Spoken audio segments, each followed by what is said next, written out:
வணக்கம். திசைகளின் 10 மணி செய்திகள். 2 வார சரிவுக்கு பின் மீண்டும் உயர்கிறது எரிபொருள் விலை. கடந்த 2 வாரங்களாக குறைந்து வந்த மானியம் இல்லாத எரிபொருட்களின் விலை நாளை ஏப்ரல் 30ஆம் தேதி முதல் மீண்டும் உயர்கிறது என நிதி அமைச்சு அறிவித்துள்ளது.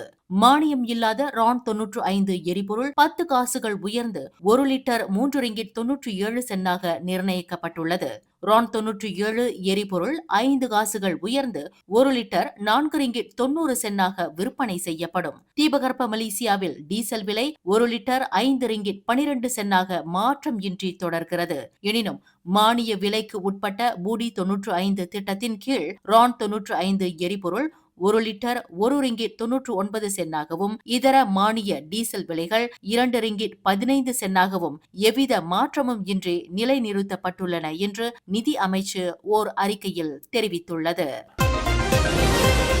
பெண்களின் தேவைகளை உணர்ந்து அவர்களுக்கு ஏற்ற வகையிலான பொது பயன்பாட்டு வசதிகளை மேம்படுத்த வேண்டும் என கூட்டரசு பிரதேசத்திற்கான பிரதமர் துறை அமைச்சர் ஹனாயோ வலியுறுத்தியுள்ளார். கோலாலம்பூரில் இன்று நடைபெற்ற 2026ஆம் ஆண்டுக்கான பெண்கள் உரிமை மீதான மாநாட்டில் கலந்து கொண்டு பேசிய ஹனாயோ, போதிய பொது வசதிகள் இல்லாததே பெண்கள் உடற்பயிற்சி போன்ற உடல் சார்ந்த நடவடிக்கைகளில் ஈடுபடுவதற்கு தடையாக இருப்பதாக குறிப்பிட்டார். குறிப்பாக உடற்பயிற்சிக்கு தேவையான பொது குளியலறை வசதிகள் இல்லாத போது பெண்கள் அலுவலகம் செல்வதற்கு சிரமப்படுகின்றனர். முடிவெடுக்கும் இடங்களில் பெண்கள் குறைவாக இருப்பதால் இத்தகைய அடிப்படை தேவைகள் பெரும்பாலும் கவனிக்கப்படாமல் போகின்றன.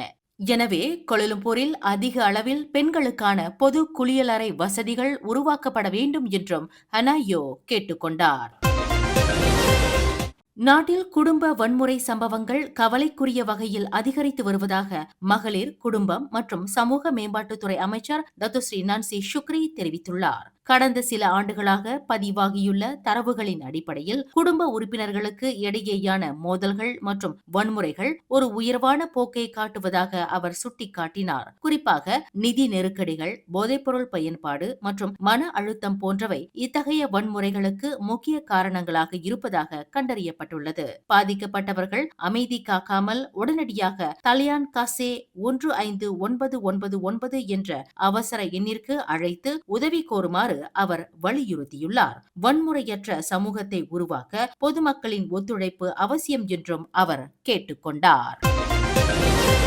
நெகிரி செம்பிலான் மந்திரி பசார் டத்தோஸ்ரீ அமினுடின் ஹருனுக்கான ஆதரவை அம்னோ மீட்டுக் கொண்ட நிலையில் இது அந்த கட்சிக்கு தேவையற்ற பின் விளைவுகளை ஏற்படுத்தும் என PKR கட்சியின் முன்னாள் துணைத் தலைவர் ரஃபீசி ரம்லி தெரிவித்துள்ளார். இதுகுறித்து தனது எக்ஸ் தளத்தில் பதிவிட்டுள்ள ரஃபீசி, அம்னோவின் இந்த நடவடிக்கை கடந்த பொது தேர்தலில் மக்கள் ஏன் அக்கட்சியை புறக்கணித்தார்கள் என்பதை மீண்டும் நினைவுபடுத்துவதாக கூறியுள்ளார். கட்சி பலத்தை உறுதிப்படுத்த அம்னோ எடுக்கும் இத்தகைய முடிவுகள் சமூக ஊடகங்கள் வழியாக பொதுமக்கள் இடையே தவறான தோற்றத்தை உருவாக்கிவிடும் எனவும், குறிப்பாக நடுநிலை வாக்காளர்களின் எண்ணத்தை மாற்றுவது இனி கடினம் என்றும் அவர் எச்சரித்துள்ளார். நெகிரி செம்பிலான் ஆட்சியாளரை நீக்க முயற்சிப்பதாக கூறப்படும் விவகாரத்தில் மந்திரி புசா மீது நம்பிக்கை இல்லை என கூறி 14 அம்னோ சட்டமன்ற உறுப்பினர்களும் தங்கள் ஆதரவை வாபஸ் பெற்றுள்ளது குறிப்பிடத்தக்கது. மலேசிய ஊழல் தடுப்பு ஆணையமான SPRM-இன் கீழ் இயங்கும் ஊழல் தடுப்பு அகாடமியின் புதிய மூத்த இயக்குநராக டத்தோ கருணாநிதி ஒய் சுப்பையா இன்று அதிகாரப்பூர்வமாக பொறுப்பேற்றுக் கொண்டார். கோலாலம்பூரில் நடைபெற்ற பொறுப்பு ஒப்படைப்பு விழாவில் முன்னாள் இயக்குநர் டத்தோ முகமது அஃபாஸ் நசார் புதிய இயக்குநரிடம் பொறுப்புகளை வழங்கினார். கடந்த ஏப்ரல் 17 முதல் SPRM-இன் விசாரணை பிரிவின் மூத்த இயக்குநராக பதவி உயர்வு பெற்றுள்ள டத்தோ முகமது அஃபாஸ், அகாடமியில் பணியாற்றிய அனுபவம் தனது வாழ்க்கையில் ஒரு முக்கிய பயணம் என நெகிழ்ச்சியுடன் குறிப்பிட்டார். SPRM-இன் துணை ஆணையர் டத்தோ இந்திரா ஜுனிப்பா வாண்டி தலைமையில் நடைபெற்ற இந்த நிகழ்வில் ஆணையத்தின் உயர்மட்ட அதிகாரிகள் பலர் கலந்து கொண்டனர். இந்த மாற்றத்தின் மூலம் ஊழல் தடுப்பு பயிற்சிகள் மற்றும் விசாரணைகள் புதிய வேகம் எடுக்கும் என எதிர்பார்க்கப்படுகிறது.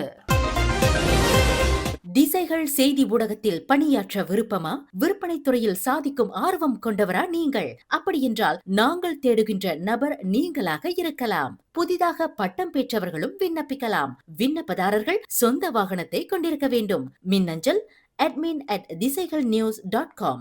தொடர்பு எண்கள் 0361811414 அல்லது 0123516515.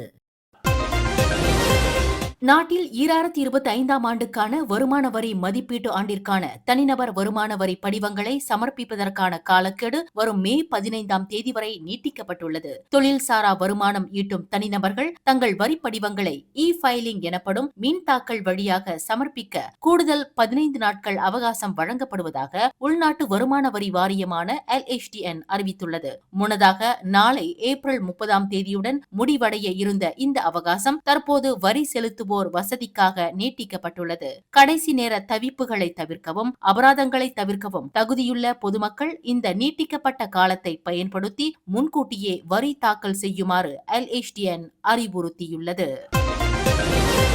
நெகிரி சம்பிலான் மாநில ஆட்சிக்குழுவில் காலியாக உள்ள 4 ஆட்சிக்குழு உறுப்பினர்களுக்கான இடங்களை நிரப்புவது குறித்து அடுத்த வாரம் இறுதி முடிவு எடுக்கப்படும் என மந்திரி புசார் டத்துஸ்ரீ அமீனுடின் ஹருண் தெரிவித்துள்ளார். அம்னோவை சேர்ந்த 14 சட்டமன்ற உறுப்பினர்கள் மந்திரி புசாருக்கு வழங்கிய ஆதரவை வாபஸ் பெற்றதை தொடர்ந்து அந்த கட்சியின் வசம் இருந்த 4 ஆட்சிக்குழு உறுப்பினர் பதவிகளும் தற்போது காலியாகியுள்ளன.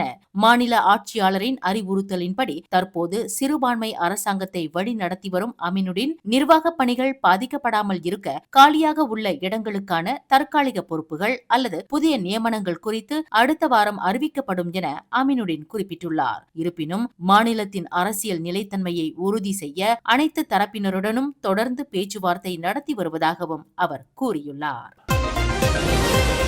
ஸ்லாங்கூர் சுல்தானை அவமதிக்கும் வகையில் பன்றி உருவத்தை பதிவிட்ட முகநூல் கணக்கு ஒரு போலியான கணக்கு என்று தகவல் தொடர்புத்துறை அமைச்சர் டத்தோ ஃபமி ஃபட்சேல் தெரிவித்துள்ளார். சம்பந்தப்பட்ட அந்த முகநூல் பக்கத்தின் உரிமையாளரிடம் மலேசிய தகவல் தொடர்பு மற்றும் பல்லுலக ஆணையமான MCMC விசாரணை நடத்திய போது அந்த பதிவை அவர் பதிவிடவில்லை என மறுத்துள்ளார். சமூகத்தில் பதற்றத்தை உருவாக்க யாரேனும் விஷமிகள் திட்டமிட்டு இந்த போலி கணக்கை பயன்படுத்தினார்களா என்பது குறித்து போலீஸ் துறை மற்றும் மேத்தா நிறுவனத்துடன் இணைந்து தடயவியல் ஆய்வு நடத்தப்பட்டு வருகிறது.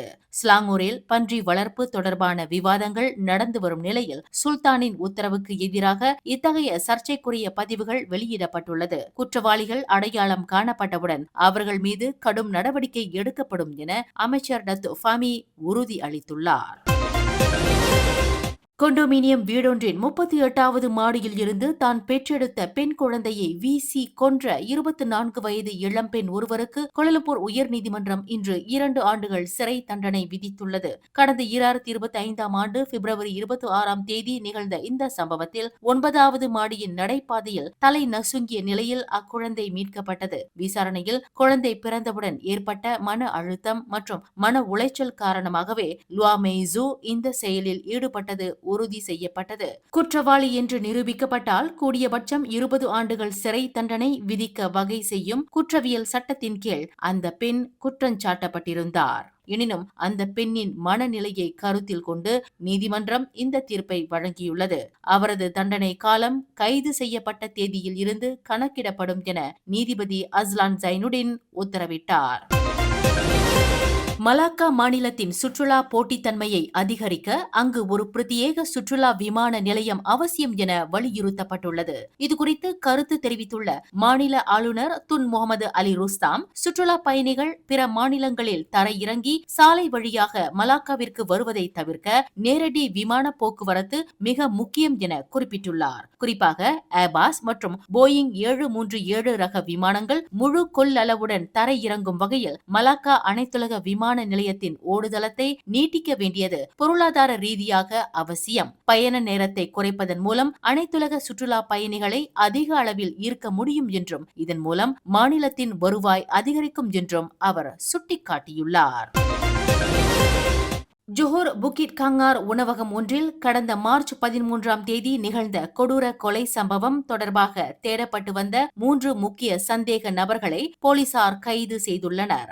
மலாக்கா ஜாசின் சுற்றியுள்ள 3 வெவ்வேறு இடங்களில் நேற்றிரவு நடத்தப்பட்ட அதிரடி சோதனையில் 24 முதல் 32 வயதுடைய இந்த மூவரும் பிடிபட்டதாக தங்கா மாவட்ட போலீஸ் தலைவர் ரோஸ்லான் முகமது தலீப் உறுதிப்படுத்தியுள்ளார். முகமூடி அணிந்த மர்ம நபர்களால் 38 வயதுடைய தொங் வை ஷெங் என்பவர் வெட்டி கொல்லப்பட்ட இந்த வழக்கில் ஏற்கனவே 10 பேர் விசாரிக்கப்பட்டு விடுவிக்கப்பட்ட நிலையில் தற்போது பிடிபட்டுள்ள இந்த முக்கிய சந்தேக பேர் வழிகள் மூலம் விசாரணை முழுமை அடையும் என எதிர்பார்க்கப்படுகிறது.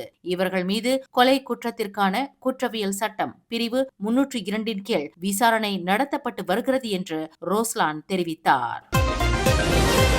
கொலத்திரங்கானுவில் 4 வயது வளர்ப்பு மகனை காயப்படுத்தி மரணத்திற்கு காரணமாக இருந்த 31 வயது லாரி உதவியாளர் ஒருவருக்கு செஷன்ஸ் நீதிமன்றம் 18 ஆண்டுகள் சிறை 2 பிரம்படிகளும் விதித்து தீர்ப்பளித்துள்ளது. முகமது ஃபிர்டவுஸ் ஜம்ரி என்ற அந்த லாரி உதவியாளர் கடந்த ஏப்ரல் 11ஆம் தேதி கம்போங் பங்கோல் கத்தோங்கில் உள்ள ஒரு வீட்டில் முகமது அடாம் டேனியல் என்ற சிறுவனை தாக்கி மரணத்தை ஏற்படுத்திய குற்றத்திற்காக இந்த தண்டனை வழங்கப்பட்டது. மேலும் சிறுவனை பிரம்பால் தாக்கி காயப்படுத்தியதற்காக தனித்தனியாக 4 ஆண்டுகள் சிறை மற்றும் 2 பிரம்படிகள் விதிக்கப்பட்டன. எனினும் இந்த 2 சிறை தண்டனைகளையும் ஒரே நேரத்தில் அனுபவிக்க நீதிபதி முகமது ஜுல் ஜக்கிகுடின் ஜுல்கிஃப்லி உத்தரவிட்டார். மேலும் செய்திகளை தெரிந்து கொள்ள கீழே இருக்கும் பெல் பட்டனை அழுத்துங்கள். உங்கள் மகிழ்ச்சியை வெளிப்படுத்த லைக் மற்றும் ஷேர் செய்யுங்கள்.